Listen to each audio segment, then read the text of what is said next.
네, 안녕하세요.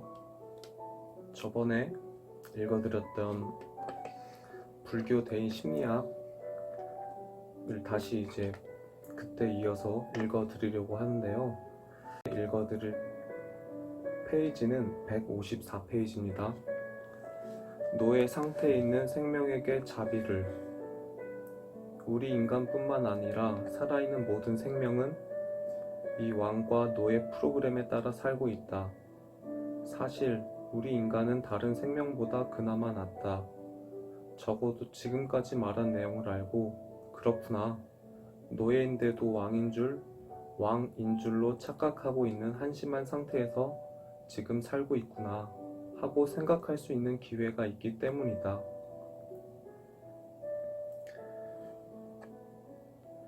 모든 생명에는 나는 왕이다. 내가 제일 훌륭하다 라는 프로그램이 내재되어 있다. 이것은 괴로움을 증폭시키는 근원이지만 다행히 우리는 이것을 간파할 수 있는 차원에서 살고 있다. 이 사실을 알고 어쩌면 숙연해하고 있을지도 모르겠지만 숙연해하고 있을 때가 아니다.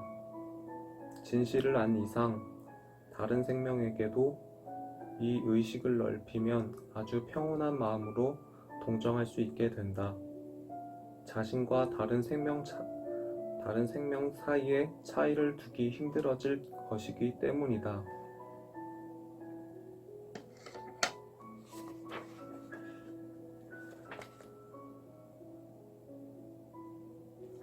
네, 156페이지 뇌 속 변환 프로그램 정지의 실천 면에서 말하면 자극을 멋대로 쾌락이라는 환각으로 고쳐 쓰는 변환 프로그램을 정지시키기 위한 구체적 노력이 필요하다. 왠지 알 수 없지만 우리를 경쟁하게 하고 거드름을 피우게 하고 질투하게 만들고 화를 내게 하고 만의 괴로움으로 몰아가는 이 변환 프로그램을 파괴하기 위해 과감하게 현실 인지력을 높이는 트레이닝을 하는 것이 불도의 본의다. 무아라는 사실을 사람들의 눈에 들키지 않도록 몇 겹으로 싸서 감춰두는 프로그램이 작동하는 것은 그것이 사람에게 들키게 되면 사람들의 과잉 욕망이나 화가 옅어져서 조종하는 프로그램에는 굉장히 안 좋기 때문이라고 했다. 이와 같은 이치로 충동적인 번뇌로 인해 발생하고 있는 모든 자극이 전부 괴로움이라는 사실은 우리 눈에는 보이지 않도록 철두철미하게 감추어져 있기 때문에 이 자물쇠를 풀기 위해서는 보통의 인식력으로는 불가능하다. 그렇다면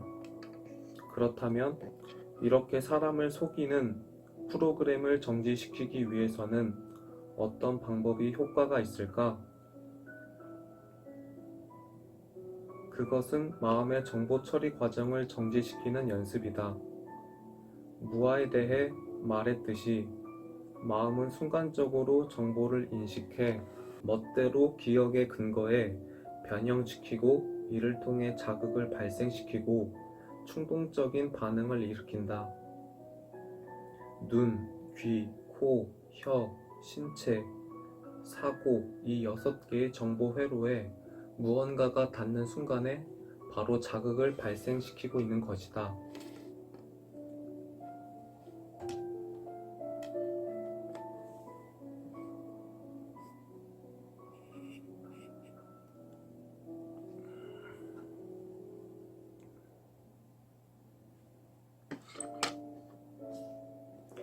원시 불교의 좌선 명상에서 초보적인 단계에서 중요한 것은 이 자극이 발생한 순간부터 그것에 대한 번뇌 반응이 생기는 순간까지의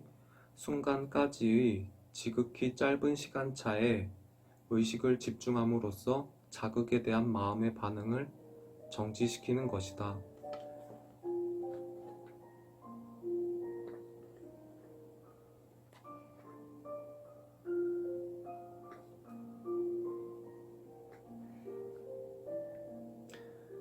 165페이지에 사회사적 무력감, 세계의 무력감. 우리 현대인은 만의 번뇌를 통해 얻어지는 자극에 채찍질 당하는 것을 좋아한다. 그 배경에 숨겨진 원인을 분석해보자. 다시 말해, 도대체 왜 우리는 다른 사람에게 받아들여지고 싶어 안달하거나 인기를 얻고 싶어 하는 것인지를 분석해보자. 이는 한마디로 무력감 때문이라고 할 수 있다. 누구나가 나 같은 사람은 별로 존재 가치가 없는 게 아닐까 하는 막연한 불안에 쫓겨 굉장히 비참한 정신 상태에 몰리고 있다. 그리고 이 무력감이야말로 커다란 자극이다. 이 자극이 쾌락 채찍이 되어 우리를 찰싹찰싹 내리쳐서 무력하고 비참한 현실을 잊기 위해 무언가를 하지 않으면 안절부절 못하게 되는 것이다. 무력감이라는 자극이 전기 충격을 주어 우리가 다른 자극을 찾아 헤매도록 만든다. 그리고 거듭 말했듯이 다른 사람이 우리를 받아들여 줄 때 혹은 인기가 있을 때 우리는 자신의 존재 가치를 타인에게 인정받고 있는 기분이 든다. 따라서 우리는 무력하면 무력할수록, 비참하면 비참할수록 다른 사람에게 인정을 받고 인기를 얻고 싶어지는 것이다.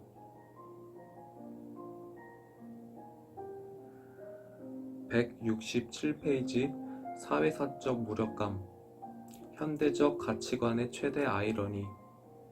우리 한 사람 한 사람이 더없이 귀하고 소중한 존재다 라고 세뇌를 받으면서 사회 시스템은 점점 복잡하고 거대해진다. 우리 개인은 실제로는 돈이라는 숫자나 등록번호라는 기호로 대체될 수 있을 것 같은 하찮은 존재로 전락하고 있다.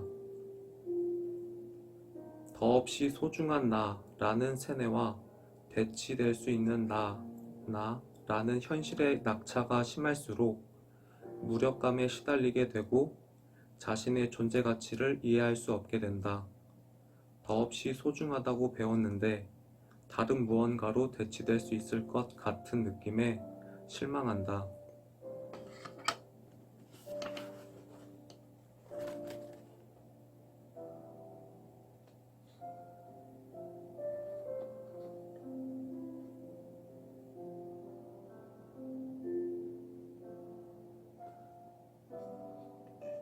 (173페이지) 인터넷상의 친구 계약. 이렇게 현대에는 사회에서 인정을 받아 만의 번뇌를 표면상 충족시킨다고 하는 것조차 굉장히 어렵게 됐다.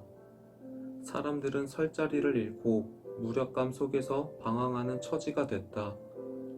이 무력감이 증대되면서 휴대폰이나 컴퓨터라는 새로운 커뮤니케이션 수단을 이용해 만의 번뇌를 어떻게든 채우려고 하는 필사적인 시도가 이루어지고 있다.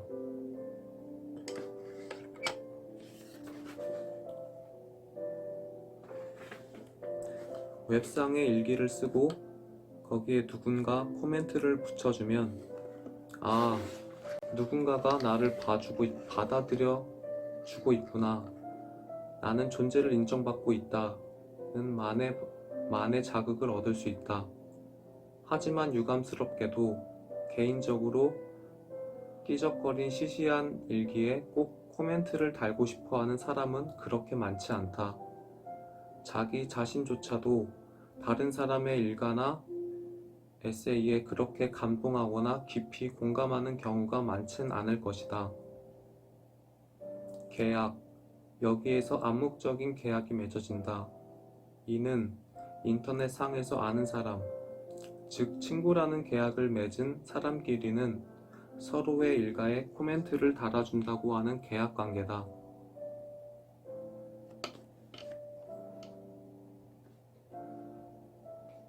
(176페이지) 남성도 몸을 팔지 않으면 안 된다.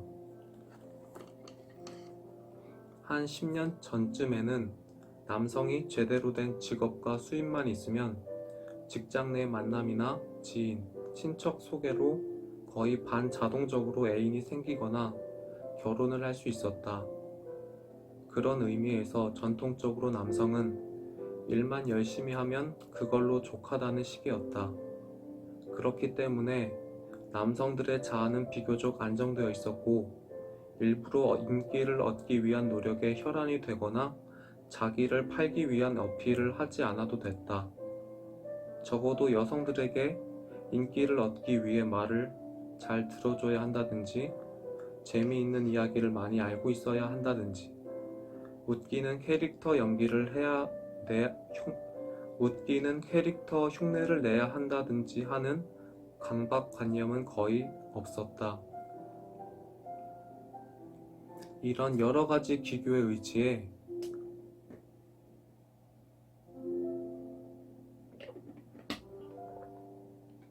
인기를 얻으려 노력한 것은 주로 여성이었다.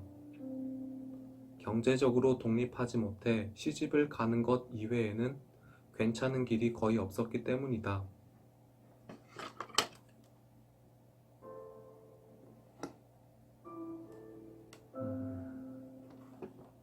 마지막 문단에 하지만 최근에는 남성이 일만 하면 여성이 뭐든 다 해주는 상황이 아니다. 여성도 일을 하고 어느 정도 자립할 수 있게 된 데다 결혼하는 것이 당연하다는 의식도 변했다.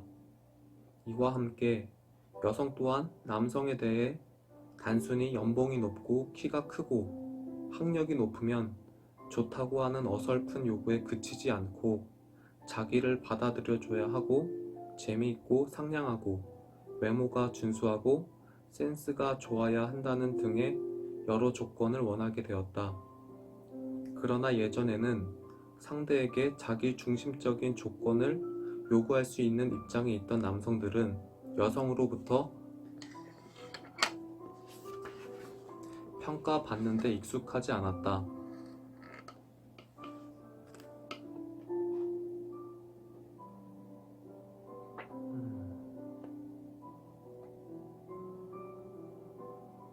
(184페이지) 부모에게 인기를 얻기 위한 자기 쇠뇌. 아이는 부모에게 많은 요구를 한다. 하지만 부모는 요구 중 몇 개는 들어주지 않는다.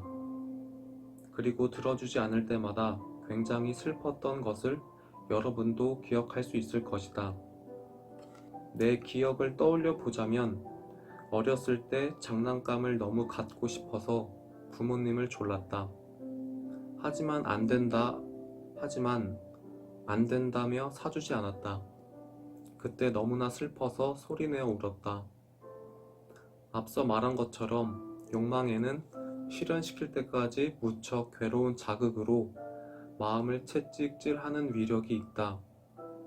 어른이 되면 억압하지만 억압하기 전에 어린 아이일 때 경험하는 욕이 실현되지 못하는 괴로움은 가슴을 찢는 것처럼 격하다. 다만 원하는 게 손에 들어오지 않는다 정도로는 그렇게까지 찢어지지 않는다.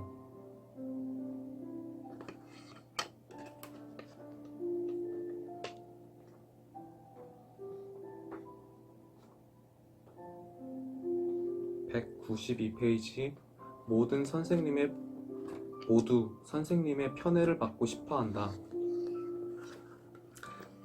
죄송합니다. 제가 좀 오늘 목이 계속 마르네요.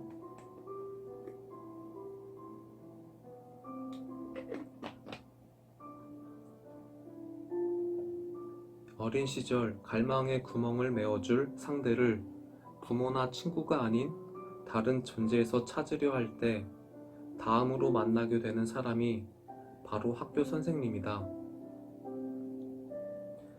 부모가 자기에 대해 압도적인 권력을 갖고 있었던 것과 마찬가지로 학교에서 선생님은 압도적인 권력을 갖고 있는 존재다. 선생님 또한 칭찬을 하기도 하고 혼을 내기도 한다. 선생님께 칭찬을 듣지 못해도 상관없어 라는 사람이 있을지도 모르지만 대부분 그건 거짓말이다. 왜냐하면 많은 사람들이 이런 말을 했을 것이다.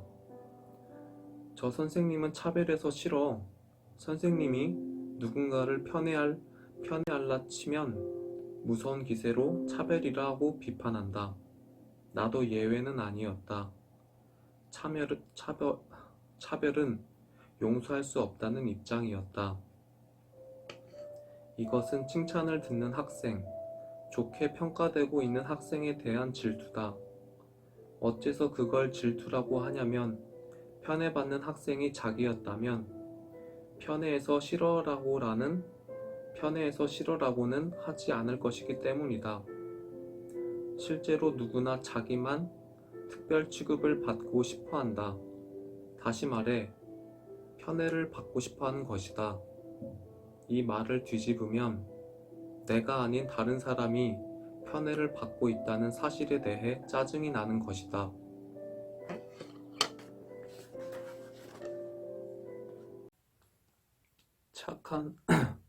착한 아이 플레이. 학교 선생님은 친구들과 달리 훨씬 더 부모에 가까운 존재이며 학생들을 교육시키고 세뇌시키는 존재로서 권력을 쥐고 있다. 유소년 시절에 부모님이 가진 압도적인 권력만큼은 아니지만 학교라는 폐쇄된 공간 안에서 지배자로 군림하고 있는 것이다. 이 지배자에게서 좋은 평가와 인정을 받고 편애를 느끼면 나는 그저 지배당하기만 하는 천민이 아니라 지배자에게 선택받은 엘리트다라는 우월감을 느낄 수 있다. 하지만 희망대로 지배자의 곁에 앉아 특별 대우를 받고 있다는 존재감에 취해 있는 것도 잠깐이다. 한번 칭찬을 들으면 앞으로도 좋은 평가를 받기 위해 계속 분발하지 않으면 안 된다는 압박감이 생긴다. 이런 압박감에 지지 않기 위해 점점 착한 아이를 연기하기 때문에 서서히 자기를 옴짝달싹 못하게 만들고 무의식 중에 스트레스가 쌓이게 된다.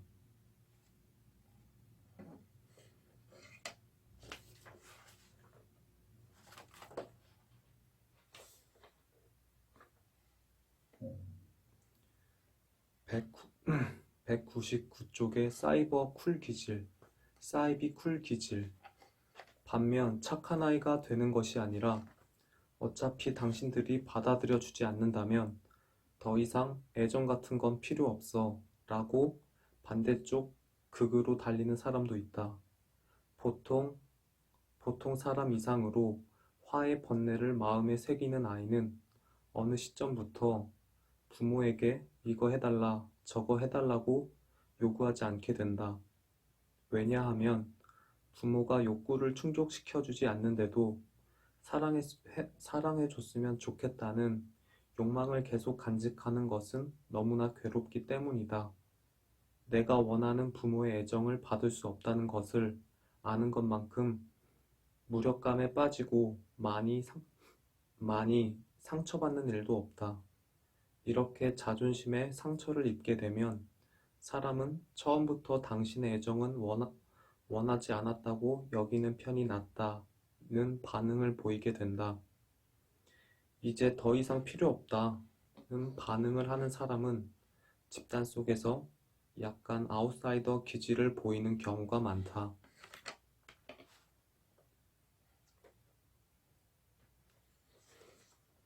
203페이지 무아의 자유. 숨겨진 무아의 진실. 지금까지 말한 사회사적 무력감이나 개인사적 무력감의 배후에는 이것보다 훨씬 더 강력한 근원적 무력감이 숨어 있다. 그것은 원래 나라는 건 어디에도 존재하지 않는 것이 아닐까? 라는 무력감이다. 다시 말해 3장에서 분석한 무아라는 진실이 우리를 위협하고 있는 것이다. 이 진실을 필사적으로 보이지 않게 하려고 우리의 마음이 프로그래밍 되어 있다는 것은 이미 이야기했다. 나는 분명 존재한다는 착각을 맛보기 위해 자신의 존재 가치를 확인하기 위한 자극을 입력하지 않으면 안 되는 것이다. 이 때문에 부모에게 도저히 불가능한 애정을 요구하고 가상연애의 대상인 친구를 독점하려고 하고 어른이 된 다음에는 이런저런 수단을 다 써서 인기를 얻으려고 하는 것이다. 그리고 이 만의 번뇌로 인한 여정은 거의 예외 없이 실패로 끝나고 괴로움이 증대되는 것은 이미 이야기한 대로다.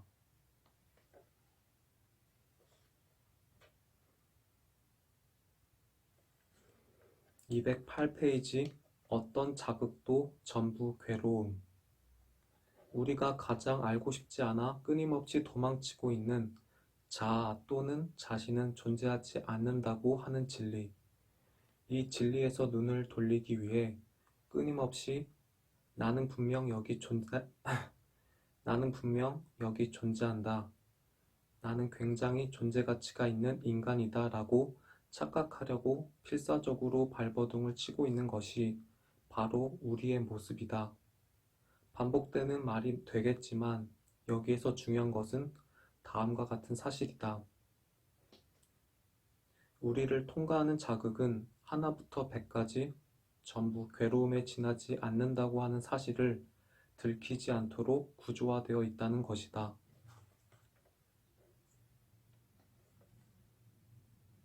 211페이지 애인이 바람난 사람의 심리.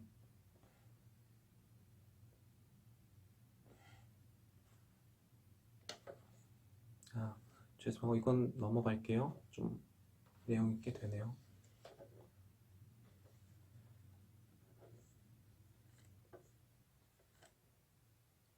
219페이지 윗부분에 상품가치 대 폭락. 연애 문제로 돌아가면 바람 피우는 것을 당하게 되면 저 상품은 300만원 정도의 가치가 있는데 너는 500원 정도야. 너에게는 가치가 없어. 라는 말을 듣는 것 같은 마음이 만의 저주다. 그리고 그렇구나. 역시 나에게는 존재 가치가 없었구나. 하고 마음이 자동적으로 반응하는 것이다.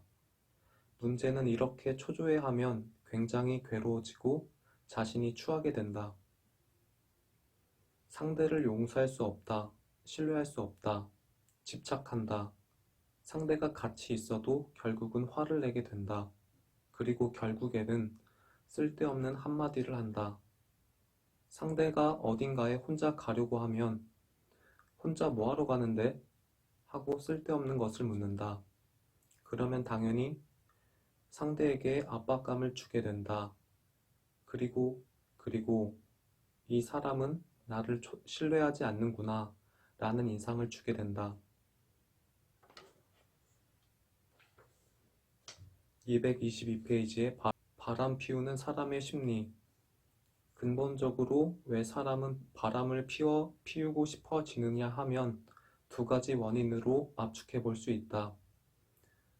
첫 번째 원인은 많은 이성에게서 인기를 얻고 싶은 강한 자극이 자기의 존재 가치를 높여 무력감의 자극을 잊을 수 있게 해줄 것이라는 착각 때문이다. 자신의 존재 가치를 실감하지 못하고 거대한 무력감에 눌려있는 사람의 입장에서 보면 여러 명의 이성이 자기를 원하고 있다는 실감만큼 자신의 상품 가치를 높여주는 것은 없을 것이기 때문이다.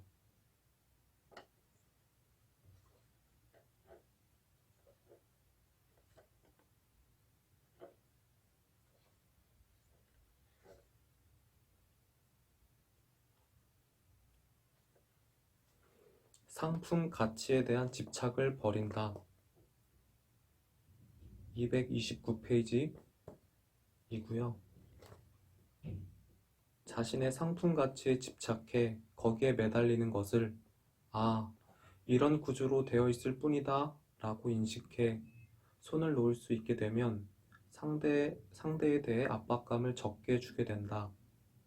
상대에게 저거 해라, 이거 해라 라고 요구하다가 그게 실현되지 않자 화의 화살을 부모님에게, 친구에게, 애인에게, 배우자에게 날리는 것이다. 상품 가치를 지불하세요. 돈을 줘요. 당신은 소비자입니다. 우량 고객입니다. 손님입니다. 지불하세요 라는 형태로 말이다.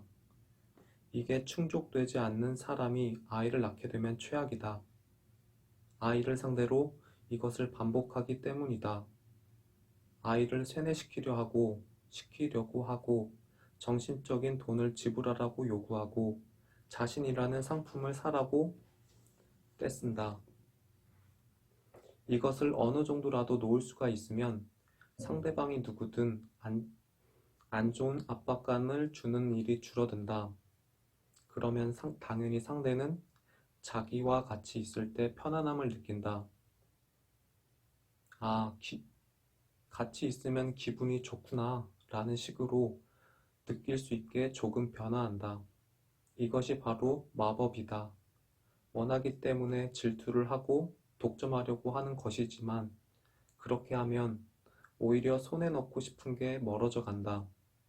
그렇게 반대로 확 뒤집히도록 되어 있다.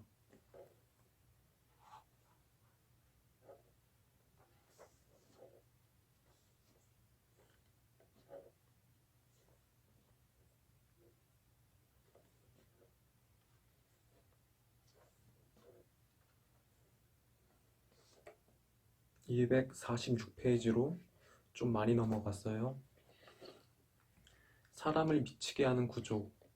이와 같은 무아의 상태를 한번 체험하면 마음의 흐름은 나라는 착각이 없어도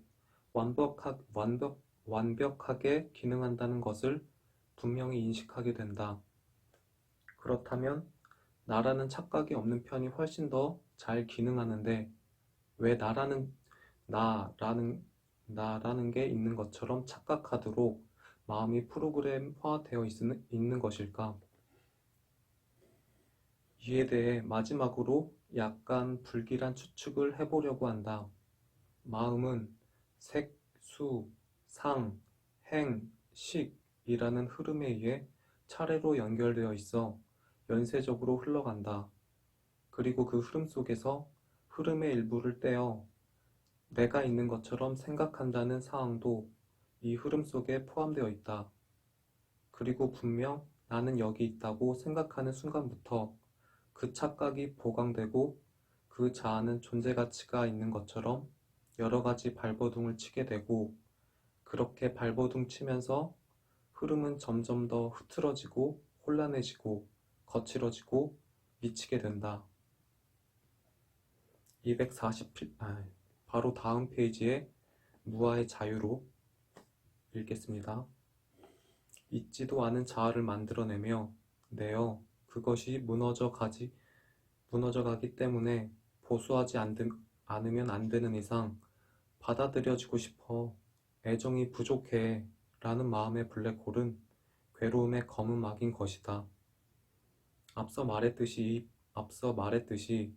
이 블랙홀에 무엇을 던져도 메울 수 없는 이상 그 구멍 자체를 지워버리는 것 외에는 근본적인 해결책이 없다.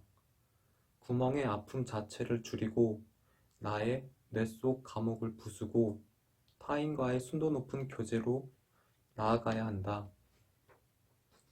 이 구멍의 아픔을 해소시키기 위한 최대의 백신은 나는 원래 존재하지 않는다는 사실을 깨닫고 괴로움의 자극을 쾌락으로 멋대로 변환시키는 프로그램을 정지시키는 것이다.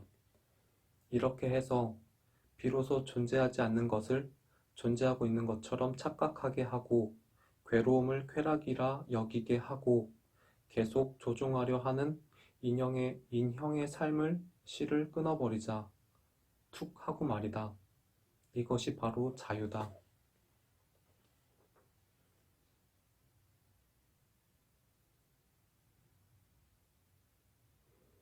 250페이지의 후기 읽겠습니다.